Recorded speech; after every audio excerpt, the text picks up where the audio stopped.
Bonjour à tous, aujourd'hui Rendez-vous chez vous emmène à Orgelais dans le Jura. Orgelais, c'est le village natal de Cadet Roussel, un huissier fantasque qui a inspiré la chanson. Mais aujourd'hui, nous partirons à la découverte du patrimoine et de l'artisanat.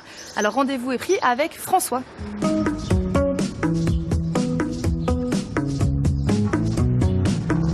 Bonjour François. Bonjour Marion. Merci de nous accueillir donc ici à Orgelais. Vous m'avez donné rendez-vous ici sous cette porte fortifiée. Pourquoi? Qu'est-ce qu'elle raconte du village d'Orgelais? En fait, cette porte fortifiée, c'est l'entrée de la ville. Orgelais était une ville fortifiée. Elle a été construite au début du XIIIe siècle. Et c'était une ville avec une enceinte, une muraille. Et cette porte-là, c'est le symbole pour entrer dans la ville d'Orgelais.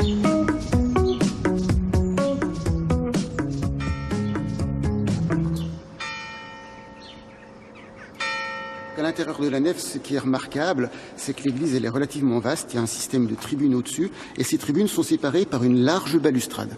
L'architecte Odomer, qui est un architecte de loi qui a fait ça, c'était sa spécialité. Il y a des bâtiments à Dole qui ont le même principe.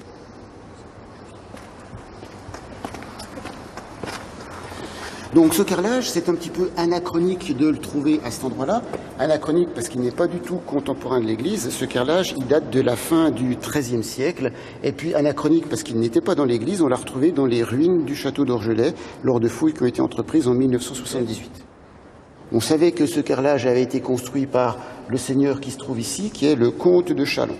Et le comte de Châlons, il était de la famille du comte de Bourgogne. Et le comte de Bourgogne, il avait changé de blason à la fin du XIIIe siècle. Il avait avant un symbole germanique qui était un aigle, le symbole de la ville de Besançon par exemple. Et puis il a changé de blason pour choisir ici le fameux lion de Bourgogne, qui est le symbole de la Franche-Comté.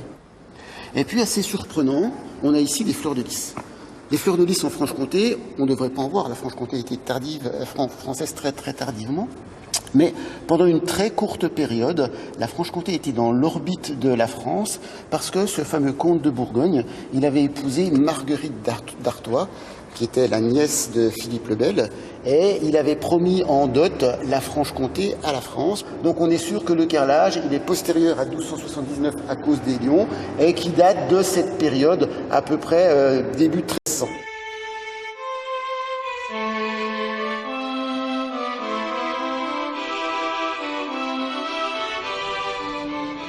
C'est le plus ancien orgue qu'on ait en Franche-Comté. Il date de 1627. Bach n'était pas né. On ne peut jouer que de la musique de la Renaissance, de la musique dite élisabéthaine. Et il a un tout petit clavier. Quand on regarde les orgues modernes maintenant, ils ont des larges claviers, ils ont même plusieurs claviers. Oui. Là, on est vraiment sur un instrument historique. On peut le manipuler, regarder un petit peu son mécanisme. Et vous voyez qu'en fait, chaque fois qu'on va appuyer sur les touches, ça va tirer les petites lanières de cuir ici qui vont aller jouer une note, parce que chaque note a un tuyau qui lui correspond. Alors, je vais remettre un petit peu de vent. Et puis, on va écouter un petit peu le son de l'orgue. On continue notre exploration à Orgelais et cette fois-ci, nous allons partir à la découverte de l'artisanat. 16 artisans locaux se sont réunis dans cette petite boutique derrière la jolie devanture. On va aller les voir.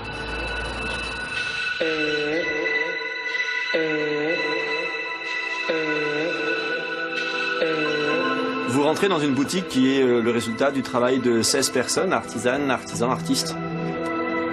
Toutes et tous situés globalement dans la petite montagne du Jura et qui ont eu envie de se réunir pour présenter leurs produits, pour les mettre à portée à la fois des Jurassiens du territoire et des touristes qui seraient de passage cet été. Le goût des matières, le goût du travail manuel et le sens de la finition. Il y a une qualité de travail chez chacun qui nous rassemble beaucoup. Et pour des artisans comme vous, qu'est-ce que ça permet aussi d'avoir un lieu comme celui-ci? La boutique nous apporte une vitrine déjà à l'artisanat local et puis ça nous donne de la force les uns des autres parce que sinon on a tendance à rester enfermé chez soi dans son petit atelier.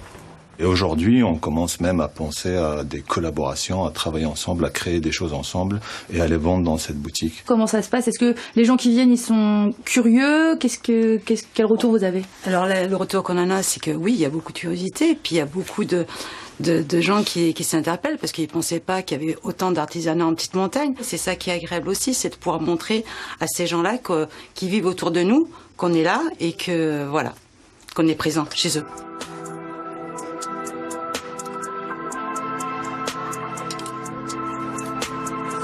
Moi, je vous laisse ici, c'est terminé pour notre découverte d'Orgelet et je vous dis à très bientôt pour un nouveau rendez-vous chez vous.